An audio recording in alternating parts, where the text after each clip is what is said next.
안녕하십니까. 전기기사 과연도 문제풀이 2과목 전력공학 2007년 1회 문제풀이를 시작하도록 하겠습니다. 여러분 교재 21번부터 보십니다. 21번. 자, 21번 보시면 송전선로에 매설지선을 설치하는 주된 목적이 뭐냐 그랬어요. 주된 목적을 물어봤는데 매설지선이 뭐죠? 우리 철탑의 각을 어떻게 한 거예요?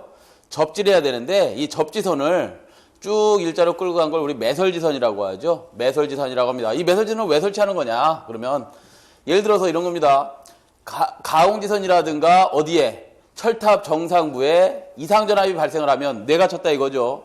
뇌에 의해서 이상전압이 발생하면 예를 들어서 대지의 저항이 R이 작으면 그 방전 전압이 어떻게 되는 거야? 대지로 방전을 시작할 텐데 이게 만약에 저항값이 높다. 매설지선을 설치 안 하고 저항값이 높은 경우에 그럼 어떻게 되느냐? 대지의 저항이 높으면 거꾸로 뭐가 돼요?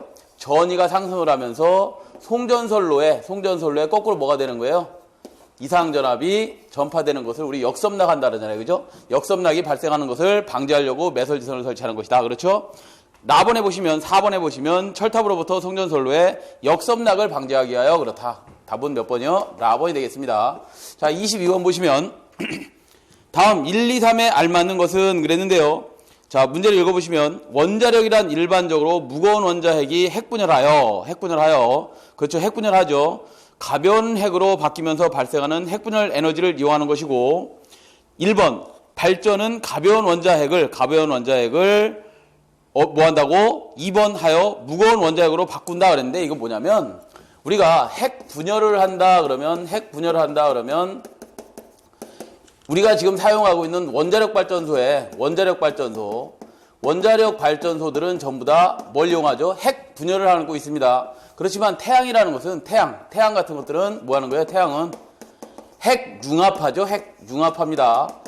삼중수소들이 핵 융합을 하는데 이 핵 융합을 하는 것은 우리는 핵분열은 무거운 원자핵을 가벼운 원자핵으로 만드는 것이고 태양열은 핵 융합하는 것은 뭐예요? 여기 문제에서 나왔듯이 가벼운 원자핵으로 하여 무거운 원자핵을 그러니까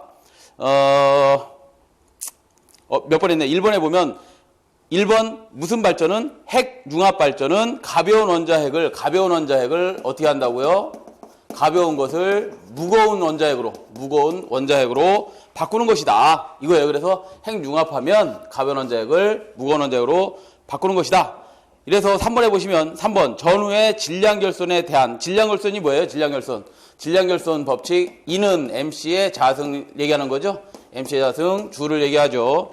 의 결손에 해당하는 방출 에너지를 이용하는 방식이다 그랬습니다. 자, 1번 보시면 핵융합이 되겠고 2번은 그럼 뭐가 되겠어? 2번은 융합하여 그러니까 원자핵을 융합하여 무거운 원자핵으로 바꾸면서 핵 반응 전후의 질량 결손에 해당하는 그래 답이 다번이 되겠네요. 답이 다번 됩니다. 핵 분열은 뭐 하는 거라고요? 무거운 원자핵을 가벼운 원자핵으로 바꿔주는 것이고 핵융합은 가벼운 원자핵을 무거운 원자핵으로 바꿔주는 것입니다. 그걸 핵융합이라고 한다. 그래서 답은 다번이 될 거고요. 자, 23번 보시면 150kVA네. 150kVA 단상변압기 세대를 델타 결선하여 사용하다가 한 대 고장으로 V결선하였다. 약 몇 kVA 부하까지 걸 수 있는가 그랬어요. 자, 예를 들어서 이런 거죠. 단상변압기 한 대짜리가 얼마라고? 150kVA랍니다. 이게 몇 대 있는 거예요? 150kVA가 이렇게 세 대가 있다. 그러면 얘를 델타 결선했다 사용한다. 그러면 총 출력, 삼상 출력은 얼마가 나오는 거예요? 원래 얼마? 3 곱하기 단상 출력, 하나의 출력을 나타내는 거지. 그러면 3에다가 150을 곱하면 450kVA로 다 운전을 했을 것인데 이게 한 대가 고장이 났답니다. 한 대가 고장이 나면 삼상 출력은 나오는데 뭐 갖고 운전하는 거야? 2대 가지고 V 운전하는 거죠. 그럼 삼상 V 운전하면 어떻게 돼요? 루트 3의 단상 출력은 나옵니다. 루트 3배의 출력이 나오더라. 결국 뭐야? 루트 3배에다가 150kVA를 곱하면 얘가 얼마냐? 260kVA가 나옵니다. 260kVA가 나오더라. 답 몇 번에 있어요? 4번에 있네요. 그죠? 4번. 나번에 보면 답이 있고요. 자, 그 다음 24번으로 가겠습니다. 24번. 24번은 변전소에서 비접지 선로의 접지 보용으로 사용되는 계전기에 영상전류의 밑줄 영상분이 생겼다 그러면 영상전류가 생겼다. 영상분이 생겼다라는 것은 지락고장에서만 고려되는 거죠. 지락고장일 때만 뭐가 고려된다고? 영상분이 고려됩니다. 자, 무슨 소리야? 1선 지락고장이 발생을 했다 또는 2선 지락고장이 발생을 했다 그러면 이때 고려되는 임피던스가 뭐였어요? Z0, Z1, Z2 영상분, 정상분, 역상분 임피던스를 고려해야 된다. 단락고장이 발생을 했다 그래서 단락고장이 발생을 하면 단락고장 시에는 뭐를 고려해야 된다? Z1과 Z2를 고려해야 한다. 삼상단락이 발생을 했다. 그러면 뭐만 고려해야 된다? Z1만 고려하면 됩니다. 결국 지락고장이 발생을 했다. 그러면 지락계전기를 써야 되겠지? 영상전류가 흘렀다 그러면 지락고장이 생긴 겁니다. 그럼 지락계전기를 사용해야 된다. 일단 지락계전기 G자가 들어가 있는 걸 찾아야 되겠네요. G자가 들어가 있는 것은 몇 번에 있어요? 영상전류를 공급하는 것은 나번에 보니까 있네. GPT? 비접지 선로에서의 GPT입니다. 만약에 비접지란 말이 없이 지락고장이다 그러면 ZCT를 가지고 우리가 영상문을 검출해 내야 됩니다. 그렇지만 지금 뭐예요? 비접지다. 비접지 그러면 GPT를 사용합니다. GPT가 뭐예요? 지락. 얘가 뭐예요? 변압기죠? 변압기. PT가 변압기입니다. 예, 접지 변압기를 사용하는 우리가 고장 검출 방식을 사용하고 있습니다. 비접지에서는. 자, 그 다음에 25번으로 가겠습니다. 25번은 한번 있어보자. 이게 GPT가 좀 그러네요.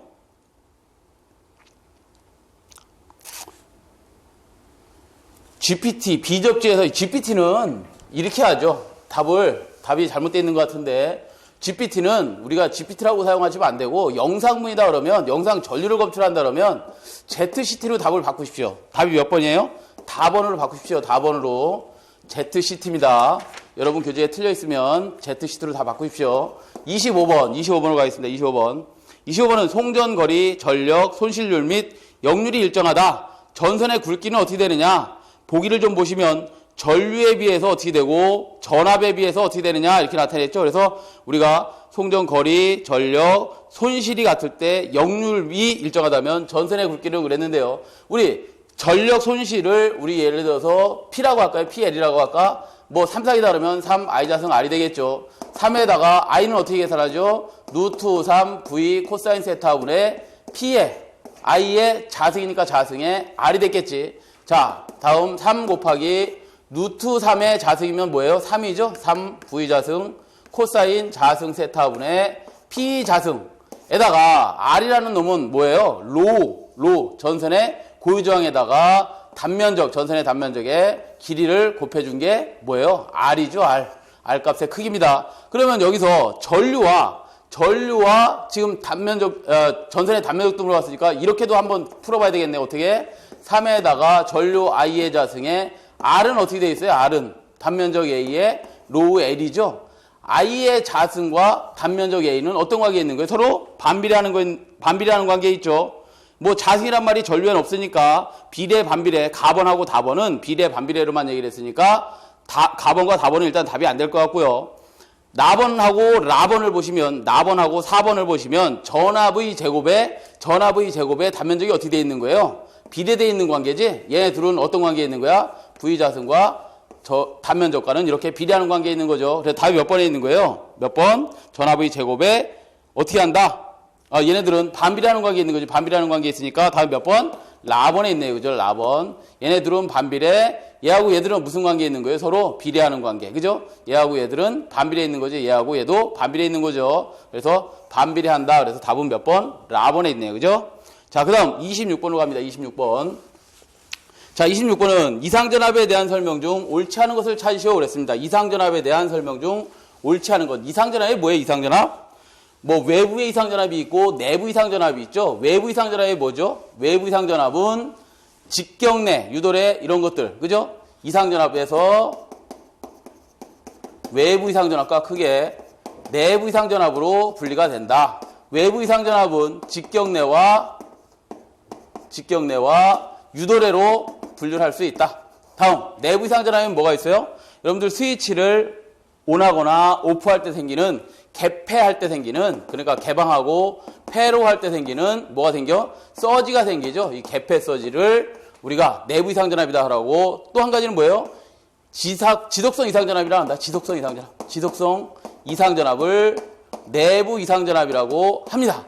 그럼 지속성 이상전압엔 가장 대표적인 게 누구냐? 일선 지락 시 건전상 전위가 상승됐다. 예를 들어서 전위가 상승됐다 그러면 걔가 뭐예요? 지속적으로 선로에 나타나는 이상한 전압이다. 이 말이죠. 개폐선 이상전압은 뭐가 있어요? 뭐예요? 무부하 충전선로. 가장 대표적인 게 충전선로 개방시 이상전압이다. 얘는 뭐예요? 무부하 충전선로 개방시 이상전압은 몇 배까지 뜨는 거야? 상전압의 몇 배? 4배에서 6배까지 커지더라. 가장 대표적인 거 2개만 쓴 거죠. 자, 이렇게 이상전압에 대해서 시험 문제가 나왔는데 설명 중 옳지 않은 것을 찾으랍니다. 가본부터 보시면 송전선로의 개폐 조작에 따른 과도현상 때문에 발생하는 이상전압을 개폐서지라고 한다. 그렇죠? 예, 내부에서 개폐할 때 생기는 것을 우리는 개폐서지라고 했죠. 나번 충격파를 서지라 부르기도 하며 극히 짧은 시간에 파워값에 도달하고 극히 짧은 시간에 소멸한다. 예, 외부에서 치는 이상전압은 이런 그림 아마 보셨죠. 우리가 충격파라 그래서 충격파는 어떻게 해요? 극히 짧은 시간에 최고점에 도달하죠. 극히 짧은 시간에 최고점, 파고점에 도달하고 그 값이 또 극히 짧은 시간에 어떻게 되는 거야?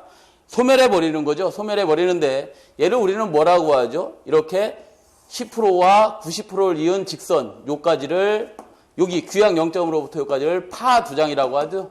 파두장이라고 하고 50%까지 저감됐을 때의 값을 뭐라고 하죠? 파미장이라고 하죠. 파미장.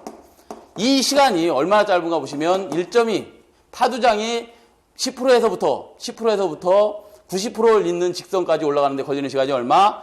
1.2 마이크로세컨이에요. 10의 마이너스 6승이란 말이에요. 상당히 짧죠. 곱하기 파미장은 얼마예요? 50 마이크로세크다. 그죠? 그래서 상당히 짧습니다. 맞고요. 답은 보시면 일반적으로 선로에 차단기를 투입할 때가 개방할 때보다 더 높은 이상전압을 발생한다 그랬는데 아니죠. 무부하 충전선로를 개방할 때가 이상전압이 더 크다 그랬죠. 어떨 때보다? 폐로 할 때보다. 그래서 답은 4번이 되겠네. 4번. 자, 그 다음 27번으로 갑니다. 27번 보시면 소리액터 접지의 합조도가 정인 경우에는 어느 것과 관련이 있는가 그랬는데 합조도가 정이다 그러면 얘는 과보상 해놓은 거죠. 과보상을 해놓습니다. 과보상. 답은 몇 번? 답 보시면 나번에 있네요. 나번. 자, 28번 볼까요? 28번 보시면 원자로의 감속제가 구비해야 할 사항으로 적합하지 않은 것은 그랬는데 자, 이런 거죠. 감속제가 뭐냐면 감속제의 용도가 뭐예요? 감속제가 이거죠.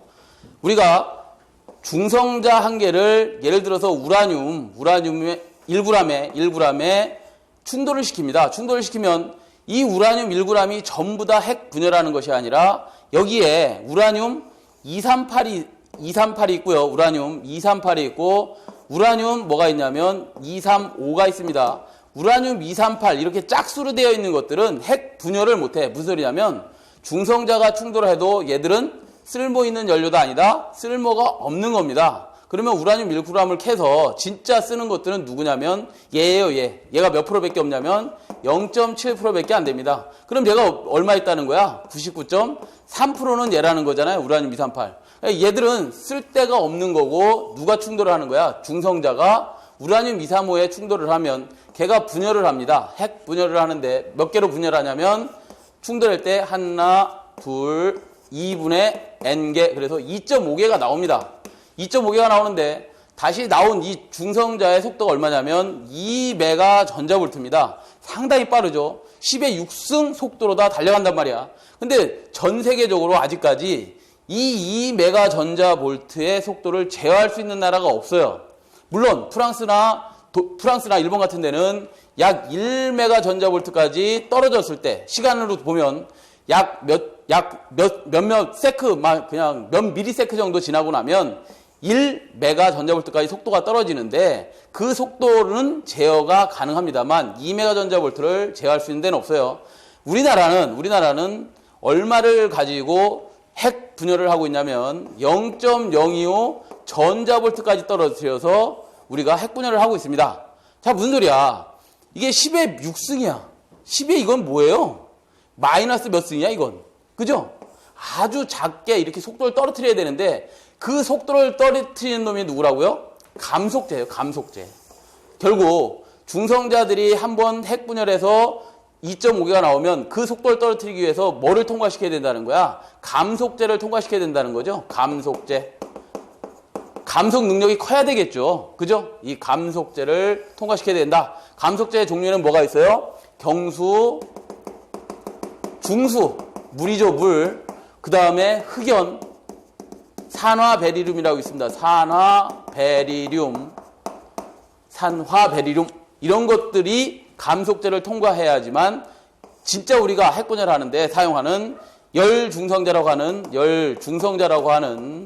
0.05 전자볼트를 만들어서 이놈 가지고 우리가 발전하고 있더라 이거예요.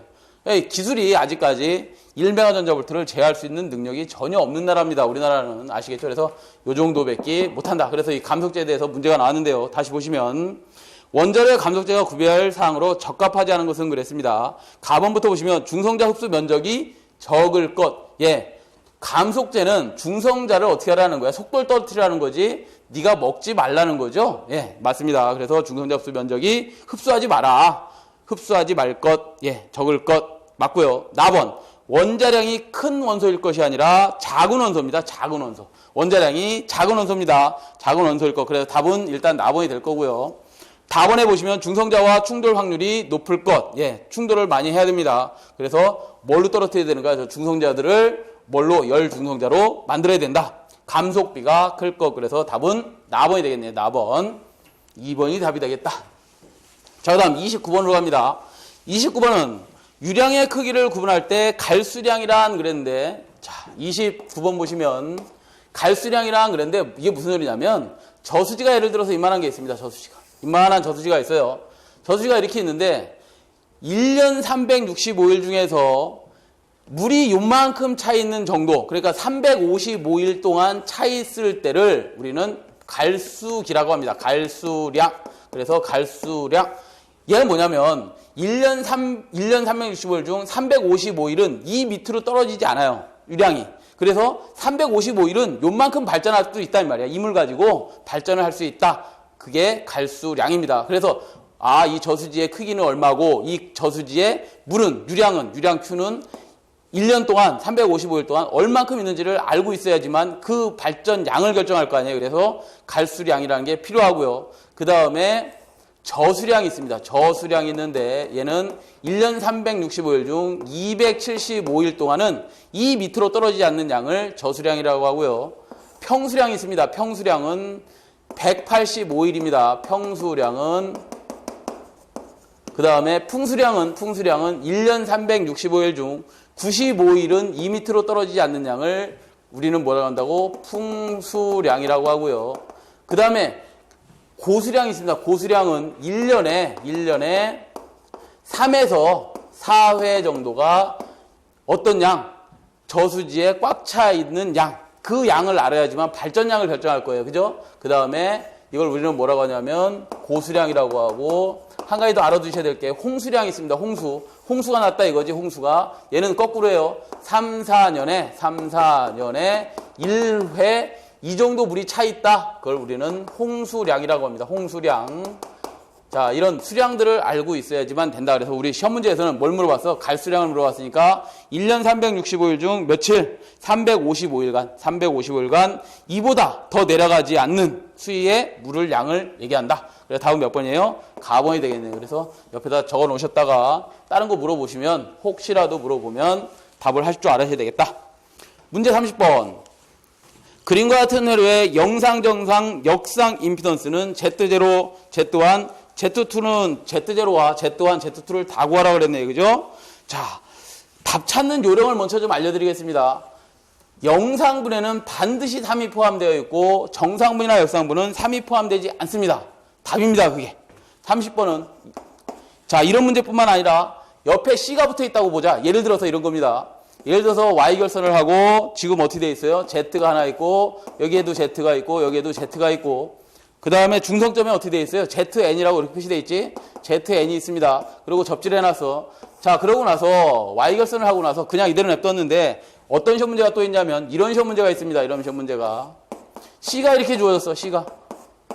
대지 정전용량 CS가 주어졌겠죠. CS가 주어지고 그 다음에 영상분을 물어볼 때가 있고 정상분을 물어볼 때가 있고 역상분을 물어볼 때가 있는데 이 영상분을 물어볼 때는 반드시 분자에 3자가 포함되어 있는 걸 찾으시면 됩니다. Z1이나 Z2는 분자에 3자가 있다 없다 없는 게 답입니다. 아시겠죠? 그렇지만 이 문제는 CS가 없으니까 뭐를 찾으셔야 된다? 문제를 보고 Z0를 계산해야 되는데 Z0를 우리 풀이 참고하시면 이렇게 되어 있네요. Z0의 그림이 어떻게 되어 있냐면 Z0는 이렇게 합성을 했답니다. 어떤 거? 요선과 요선을 합성한 값이 어디에 일선지라고 골생했을 때 이렇게 회로가 형성됐답니다. 그래서 회로를 그려놨는데 회로에 이렇게 되어 있어요. 여기가 3ZN이라고 표시되어 있고 그 다음에 여기를 Z라고 표시해놨네요. 이렇게 표시해놓고 이게 답입니다. Z0의 크기는 3ZN 플러스 Z라고 표시해놨는데 자 이게 무슨 의미냐면 이런 겁니다. 우리 중성선은 이거 단상회로로 다 표시하다 보니까 중성선은 사실 이렇게 돼 있는 게 아니라 어떻게 돼 있는 거야 이거. 이렇게 돼 있는 거죠. 회로가 중성점을 이렇게 접지한 거야. R상이라 그러면 R상 거 하나, S상 거 하나, T상 거를 이렇게 접지한 거야. 사실은 그걸 어떻게 나타낸 거예요? 그림상으로는 단상회로로 나타냈다 보니까 뭐가 돼서 여기를 묶어서 그냥 한 선만 이렇게 갔죠. 이렇게 된 것이다. 그러면 속에 이게 어떻게 돼 있는 거냐 도대체. 우리가 여기에 한 단상회로로다 표현할 때 얘를 ZN이라고 해놨는데 그럼 이 ZN이 어떻게 나온 것이냐. ZN은 이렇게 나온 겁니다. 여러분들 이런 거죠. 우리가 R값이 예를 들어서 병렬로 다 연결되어 있습니다. 이렇게. 병렬로 다 이렇게 연결되어 있으면 병렬로 다 같은 R로 다 세 개가 병렬 연결되어 있다 그러면 이거 합성할 때 우리 어떻게 하죠? 3분의 그냥 R로 하죠. 결국 뭐야 이거를 세 개를 원래 Z라는 것이 있었는데 그 세 개를 어떻게 했다는 거야? 병렬 합성해서 하나로 다 중성점에다 이렇게 표시했다 이 말이야. 그랬더니 걔가 ZN이 나왔답니다. ZN이 나왔다는 얘기는 뭐야? 결국 얘들이 뭐야? 이렇게 3Z가 있던 것을 어떻게 했다는 거예요? 세 개로 나눴다 이 말이야. 나눠서 합성해 놓은 게 ZN 값이 나왔다는 거예요. 문제에서. 그러면 3에다가 원래 크기는 얼마라는 거예요? 3ZN이라는 거지. 원래 크기 3ZN을 3으로 나눠서 단상은 회로로 표시하다 보니 33지워지고 ZN만 나오더라 이거죠. 결국 실제로 중성점에는 여기에 뭐가 달려있는 거예요? 여기에 Z성분, 임피던스를 이렇게 걸어놨는데 걔가 얼마라고? 크기가 3ZN이 있다는 거죠. 그것을 단상으로 표현하다 보니까 여러분 문제에서는 ZN 하나로 다 이렇게 표시해놨다 이 말입니다. 그래서 영상분은 이렇게 고려되는 거구나. 예, 좋습니다. 이렇게 돼 있고 그 다음에 정상분이나 역상분은 왜 우리 풀이를 참고하시면 변압기는 정지기이므로 정상 임피던스와 역상 임피던스는 서로 같다. 그래서 Z로만 표시해놨냐면 우리 영상분이 아닌 다음엔 지락고장이 아닌 정상분에서는 역상분에서는 그 선로에 영상분이 포함된다 안 된다? 포함이 안 됩니다. 그래서 3ZN을 포함시킬 필요가 있다 없다? 없다. 고로 Z0는 그래서 어떻게 표시했어? 3ZN 플러스 Z로 표시를 했고 이렇게 같이 플러스 했고 Z1이나 Z2는 크기가 같으면서 뭐만 영상분은 고려되지 않고 영상분은 중성점으로 하르죠. 영상분은 고려되지 않고 뭐만 Z만 고려된 거 이거 찾으면 되겠죠. 몇 번에 있어요? 4번에 있네. 라번에 있네요. 그죠? 라번을 답으로 하시면 되겠습니다. 여러분들이 조금 이해하기 어려운 부분 중에 하나다. 31번 60Hz 154kV 길이가 100km인 삼상송전선로에서 대지 정전 용량이 CS가 0.005 마이크로페럿, 전선 간의 상호 정전 용량이 CM이 0.0014 마이크로페럿이다. 충전 전류를 구해라. 충전 전류 한 선의 충전 전류는 어떻게 구하죠? 오메가 C2가 나오죠. 이거 어떻게 나온 거야? IC는 XC 용량성 리액턴스에 대한 전압의 비를 충전 전류라고 하죠. 한 선의 충전 전류라고 합니다. 그러면 XC라는 건 뭐예요? 오메가 C분의 1에 대한 이 값을 나타낸 거죠. 그러면 이걸 다시 법문수로 풀면 어떻게 돼? 오메가 C2가 이렇게 나온 것이다. 아시겠죠? 오메가 C가 이렇게 나온 것인데 저 C라는 놈은 뭐예요? 얘가 작용 전전용량입니다. 거기에 만약 예를 들어서 C의 길이가 주어졌다면 G만 곱해주면 되는 거죠? 예, 좋습니다. 이렇게 IC를 구해봐라. 자, 그러면 오메가 값이 얼마? 2파이 F에다가 C는 얼마예요? C 얼마 주어졌어? 작용 전전용량이라 했으니까 단상이에요, 삼상이에요? 삼상이니 작용 전전용량은 어떻게 구해? 삼상에서는 대지 정전용량 플러스 3CM으로 구하죠? 얘가 뭐예요? 3에다가 상호전장을 곱한다. 곱하기 길이가 만약에 주었다면 길이 곱해주고 전압이 주었다면 상전압을 넣어주면 된다. 그런데 여러분들 154kV다 그러면 걔가 상전압이에요? 성간전압이에요? 아무 말 없이 문제에서 154kV 또는 66kV, 345kV 이렇게 그냥 아무 말 없이 주어지면 걔네들은 무슨 전압이야? 다 이게 공칭전압, 얘들이 선간전압이죠. 선간전압이 주어졌습니다. 자, 그런데 우리 IC를 구하는 건 한 선에 뭐 상전압이 들어가야 되니까 선간전압이 주어지면 그 선간전압을 뭘로 나눠줘야 돼? 루트 3으로 나눠줘야지만 뭐가 되는 거야? 상전압이 되는 거죠. 예, 좋습니다. 이렇게 계산하시면 됩니다. 자, 하나하나 넣어볼까요?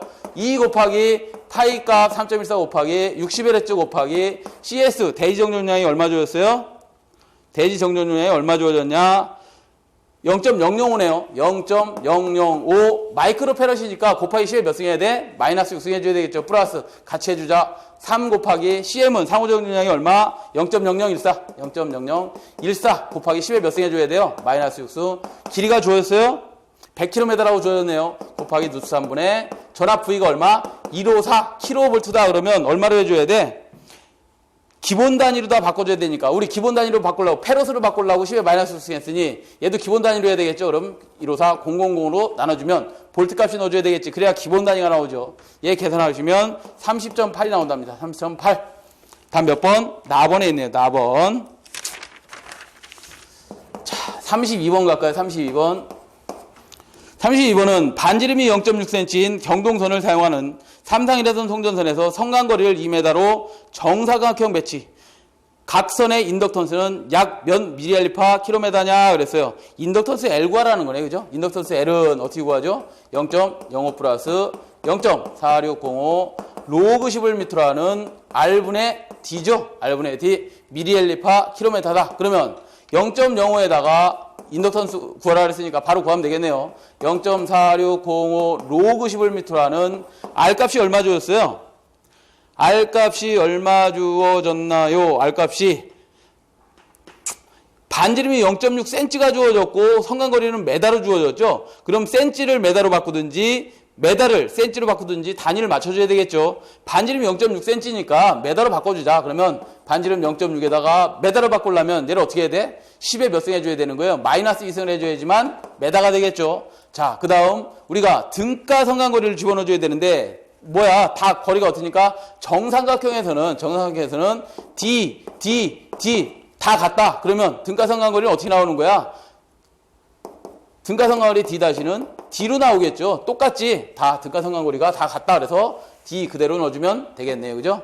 여기에 현혹돼서 섞지 마십시오. 자, 어찌됐든 이렇게 넣어주시면 1.21 mAh 킬로미터가 나오더라. 다음 몇 번에 있어요? 나번에 있네요. 나번. 자, 33번으로 가겠습니다. 다음 중 배전선로의 손실을 경감하기 위한 대책으로 적절하지 않은 것은 그랬는데요. 보기를 같이 보시겠습니다. 전력 손실이 생겼다. 그러면 어떻게 해줘야 돼? 콘덴서 설치해서 역류를 개선해야 돼. 우리 이런 공식 배웠잖아요. 그죠? 33번은 PL은 전력 손실은 어떻게 해? 만약 I자승 R이다 그러면 I자승 R이다. 얘 어떻게 나와? V자승 코사인 자승 세타분의 P에다가 자승에 뭐가 나와요? R이 나오는 거지? 자, 그러면 여기서 역류를 개선하려면 뭘 달아줘야 돼? 콘덴서를 달아서 역류를 개선하면 전력 손실이 작아지겠죠? 자, 전력 콘덴서를 설치해서 역류를 개선해라 이 말이고요. 나번에 보시면 전압을 상승해라. 전압을 승합해라. 전압을 승합하면 전력 손실이 작아질 거고, 다번에 보시면 전류 밀도의 감소와 평형. 예, 맞습니다. 전류 밀도의 감소와 평형. 전류가 한 군데로 밀집되어 있는 것을 어떻게 한다고? 감소시키려면 어떻게 해야 돼? 직류로 사용하면 됐지. 직류로 사용하면 표피효과라는 게 없어서 전류 밀도가 감소되겠죠. 어쨌든 평형적으로 전체 전선에 전부 다 전류가 흐르면 좋은데 우리 교류에서는 어쩔 수 없이 무슨 현상이 생겨요? 전류가 어디로? 이 선선의 L값 때문에 어디로 흐르는 성질이 있어? 표피로만 흐르는 성질이 있는 거잖아요. 그죠? 이렇게 표피로 흐르는 성질을 좀 평형하게 해줘라. 그러면 뭐예요? 전력 손실이 줄어들 것이다 이 말이야. 그래서 답원도 맞고요. 라번 해보시면 누전 차단기 설치, 얘는 뭐예요? 고장이 발생하면 고장 제거라는 거지. 답은 라번이 될 거고요. 34번. 전선의 표피 효과에 관한 설명으로 옳은 것은 전선 표피 효과에 관한 설명으로 옳은 것입니다. 표피 효과는 전선이 어떨수록 굵을수록, 다음에 주파수가 어떨수록 높을수록, 도전율은 클수록, 그 다음에 또 뭐가 있어요? 온도는 어떨수록 낮을수록 표피 효과가 크지. 그래서 답은 보시면 나번에 있네. 나번 보시면 전선이 굵을수록 주파수가 높을수록 표피 효과는 커지더라. 그래서 답은 나번이 되고요. 35번으로 갑니다. 전원이 양단의 환상선로의 밑줄. 전원이 양단에 있는 환상선로가 어떻게 생겼냐면 전원이 이쪽에도 있고 환상이 뭐예요? 루프식이죠. 이렇게 동그랗게 됐든 어찌 됐든 루프가 형성된 이런 환상선로에 전원이 양단에 있는 방식이랍니다. 이럴 때 계정기를 설치해서 고장을 검출해내야 되는데 여기에 각각 뭐가 있는 거야? 이렇게 부하들이 있는 거죠. 부하. 이런 데도 부하가 있는 거죠. 부하가 있습니다. 고장이 예를 들어서 여기서 발생을 했어. 그러면 여기서 전류는 어떻게 흐르겠어요? 전류는 이렇게도 갈 수 있고 이렇게도 갈 수 있고 이렇게도 갈 수 있고 이렇게도 갈 수 있을 거 아니야? 전류가 이렇게 빡치게 되는 거 아닌가요? 아니야. 여기 다 분리해놨겠지 이렇게. 모선으로 다 분리해놨습니다. 차단기 달아가지고. 자, 이렇게 해놨을 텐데 여기서 예를 들어서 여기서 고장이 발생을 하면 과전류 계정기 하나만 가지고는 충분히 검출을 하겠지만 어떤 데서 어떤 게 먼저 동작을 해야 되는지를 얘네들이 뭐 해야 돼? 감지를 해내야 될 거 아니야? 그렇기 때문에 방향성이 있는 것을 항상 줘야 됩니다. 우리 전원이 양단에 있다면 방사상 선로인데서도 무슨 선로? 이런 배전선로, 방사상으로 연결된 전원이 양단에 있는 선로에서도 뭐가 필요한 거예요? 방향성 있는 계정기를 가지고 있어야지만 고장 검출이 가능합니다. 물론 당연히 환상선로에서도 방향성이 있는 계정기도 사용해야 되고 과전류 계정기를 조합해서 사용해야 된다 그랬습니다. 그래서 답이 몇 번에 있냐면 방향거리 계정기라고 되어 있네. 그죠? 방향거리 계정기 답이 4번에 있습니다. 4번. 자, 그 다음에 36번. 36번은 아주 별로 안 좋은 문제예요. 수력발전소에서 조속기의 작동을 민감하게 하면 수압 상승률은 어떻게 되고 속도 상승률은 어떻게 되느냐. 기계 시간에 배우시면 좋겠는데 일단 알려는 드리겠습니다. 수력발전소의 조속기가 뭐예요? 조속기가 뭐예요? 예를 들어서 물의 양이 떨어져서 조금 들 나가기 때문에 유효전력이 들 나가더라. 그럼 유효전력이 덜 나가면 어떻게 되는 거예요? 주파수가 떨어지겠지. 유효전력이 많이 나가면 뭐예요? 주파수가 상승을 하겠죠. 그건 뭐야? 조속기가 물량 또는 증기의 조정함으로써 유효전력 양을 조정해 주는 거지. 유효전량이 조정됨으로써 뭐야? 주파수가 조정되는 겁니다. 자, 이렇게 조속기는 이렇게 사용하고 있는데 걔가 너무 민감하답니다. 민감하면 수압 상승률은 어떻게 되느냐? 압력은 주파수와 반비례합니다. 그 다음에 속도 상승률이라 그랬나요? 속도 상승률은 주파수와 비례하는 관계에 있습니다. 자, 그럼 답이 몇 번이 되겠어? 알파는 수압 상승률을 알파라고 했네요. 여기서는 수압 상승률을 알파라고 했는데 수압 상승률 알파는 주파수와 어떻게 된다고? 반비례하니까 민감하다 그러면 민감하다는 얘기는 뭐냐면 주파수 조정 범위가 작아진다는 거거든. 주파수 조정 범위가 작아지면 수압 상승률은 어떻게 되겠니? 올라가는 거고. 주파수 조정 범위가 작으면 속도 상승률은 어떻게 된다고? 적어지는 거죠. 그래서 답은 몇 번에 있어요? 얘는 증가하고 얘는 작아지니까 몇 번에 있어? 나번에 있네. 나번. 얘 속도를 또 얘는 베타라고 했네요. 그죠? 베타라고 이렇게 표시해놨네.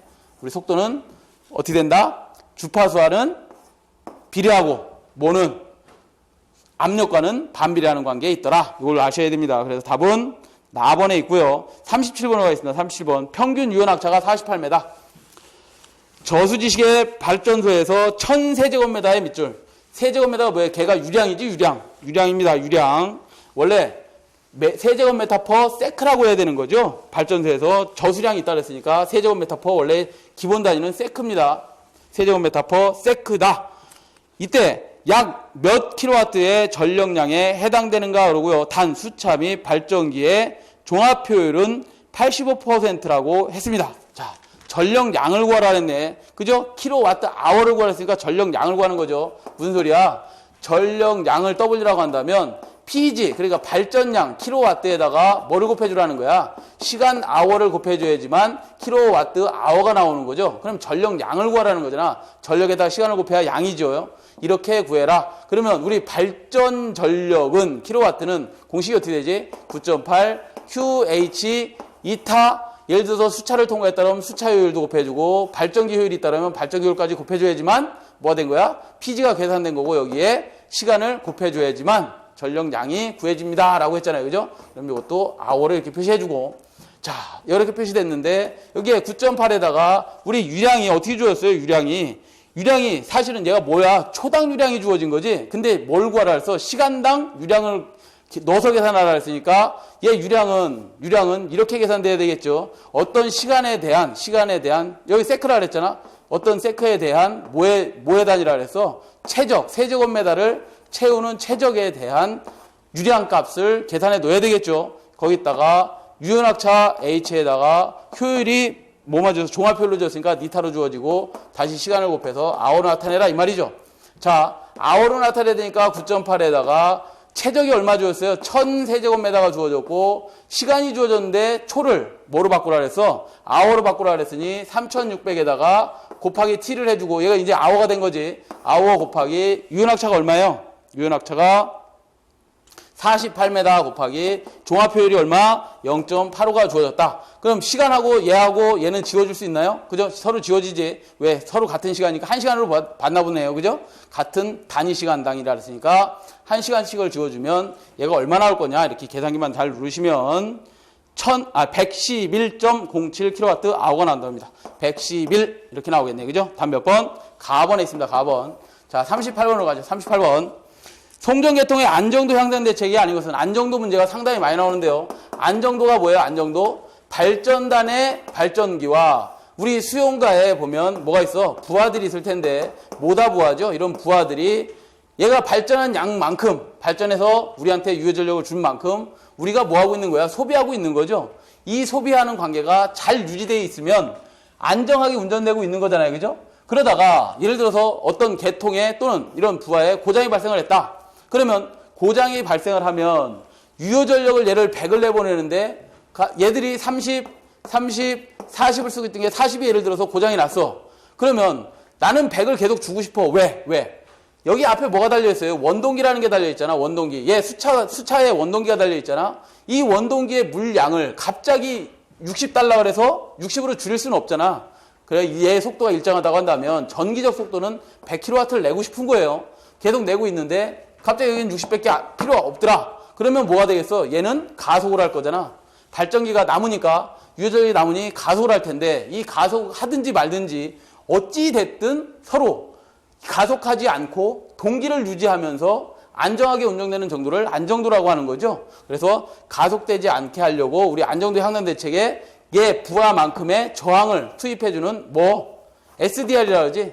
시스템 댐핑 레지스터를 설치해서 얘가 떨어져 나갔어. 40짜리가 떨어져 나갔어. 내가 그럼 대신 내가 저항 역할을 해서 부하 역할을 해줄게. 그리고 SDR을 투입해버리면 발전기의 속도가 다시 어떻게 되는 거예요? 원래의 안정한 상태, 동기를 유지하는 상태가 되겠죠. 이렇게 어떤 대책들을 취해 놓을 겁니다. 자, 그런 대책에 대해서 대책이 아닌 것은 그랬는데요.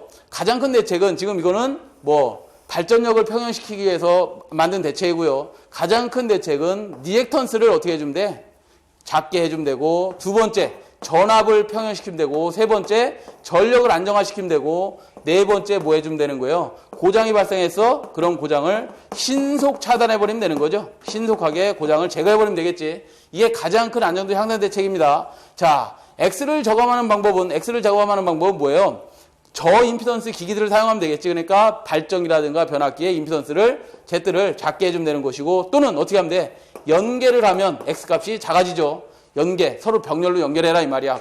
그 다음에 뭐 하는 거야? 2회선 사용하던 것을 4회선, 6회선 막 늘리라 이 말이죠. 그러면 X값이 작아질 것이고, 전압을 안정하려면 어떻게 돼요? AVR, 오토매틱 볼테이지 레귤레이터, 자동 전압 조정기를 사용해라. 그것도 속도가 빠른 초소공 AVR을 사용해라. 또는 전력을 안정화시키려고 그러면 어떻게 해야 된다고? 방금 전에 SDR을 설치해라. SDR을 설치해라. 뭐 이런 것들. 그 다음에 고속 차단해라 해라 그러면 어떻게 되는데 고속도 차단기 사용하면 되고 고속도 차단기 사용하면 될 것이고 고속도 개전기 사용하면 되겠죠. 고속 개전기 사용하면 되겠지. 제페로 개전기 이런 것들을 고속으로 다 만들면 되겠죠. 예, 이걸 가지고 한번 봅니다. 가번에 보시면 직렬 리액턴스를 증가시킨다. 일단 답이 가번이네요. 그죠? 리액턴스를 작게 해줘야 되는데 증가시킨다 그랬으니까 답은 가번이 될 거고요. 나번 전압 변동을 작게 해라. 그렇네요. 그 다음에 고장 시간을 빨리 뭐 하라는 거예요? 고장을 적게 해라. 그 다음에 개통을 분리 방식을 적용한다. 그랬어요. 개통 분리 방식. 개통 분리 방식이 뭐냐면 고장이 발생되는 개통과 그 다음에 어떤 다른 개통이 있다면 여기에 고장이 넘어가지 않게 서로 여기에 고장이 넘어가지 않게 직류 설치하라는 거야. 직류. AC를 DC로 했다가 DC를 AC로 다시 바꿔주는 이런 방식을 사용하면 고장 전류가 넘어가야 안 넘어가요? 서로 안 넘어갑니다. 직류에는 무효분이 없기 때문에 고장 전류를 갖고 간다, 안 갖고 간다? 안 갖고 가. 그래서 일본 같은 데는 어떻게 해놨어요? 이걸 백투백 시스템이라고 하는데 이런 백투백 시스템을 많이 쓰고 있죠. 왜? 헤르츠가 다르니까 60Hz, 50Hz 계통이 있으니까 저런 직류분을 많이 사용하고 있습니다. 자, 39번. 자, 39번은 화력발전소의 제열기의 사용 목적입니다. 제열기. 화력발전소가 어떻게 생긴 거야? 과열기가 있고 보일러가 있다. 그 다음 과열기에서 나온 증기를 어디에다가 터빈에다 보내준다. 스팀 터빈에 보내주는데 이 스팀 터빈에 보내주는 증기가 약 530도에서 580도쯤 됩니다. 이 뜨거운 증기가 들어가서 일을 하고 나면 온도가 내려갈 거 아니야? 이 증기의 온도가 내려가고 나면 그 증기 전부들을 추출해서 다시 어떻게 하는 거예요? 보일러에 한번 보내주고 다른 터빈에 다시 보내주는 겁니다. 이렇게 스팀 터빈에 하나 더 연결해서 이렇게 축으로 쭉 연결되어 있겠죠. 그럼 발전기가 연결되어 있을 겁니다. 이렇게 얘를 고압 터빈이라고 하고 얘를 예를 들어서 저압 터빈이라고 한다면 저압 터빈에 다시 그 증기를 데펴서 보내주는 역할이 제열기 방식이다. 제열 방식이다. 그걸 어떻게 하는 거야? 다시 복수를 통해서 급수 펌프를 통해서 어떻게 하고 있다고 보일러에 다시 이렇게 보내주는 시스템이 발전 시스템이죠. 발전소 보일러 시스템이야 이게. 이렇게 되어 있는데 여기에 제열기의 역할이 뭐냐고 물어보죠. 제열기의 목적이 뭐냐? 증기를 다시 뭐 해준다고? 가열해준다고. 왜? 고압 터빈에서 일하고 남은 온도가 떨어진 증기를 어떻게 한다고? 더 열을 가해서 저압 터빈에 다시 보내주고 걔를 일을 시켜서 어떻게 하는 거야? 발전기 아마추어를 돌려주는 거죠. 회전 계좌를 돌려주는 역할을 하는 게 우리 제열기의 목적이다. 그래서 증기 가열이네. 증기 가열. 몇 번에 있어요? 라번에 있네. 라번. 40번으로 갑니다. 40번. 경관이 200m, 전선의 자체 무게가 2kg, 인장하중이 5000kg, 안전율이 2인 경우 전선의 이도는 어떻게 되느냐 그랬어요. 전선의 이도. 자, 40번 보시면 전선의 이도 공식 알고 계시잖아요. D는 8T분의 WS의 자승이다.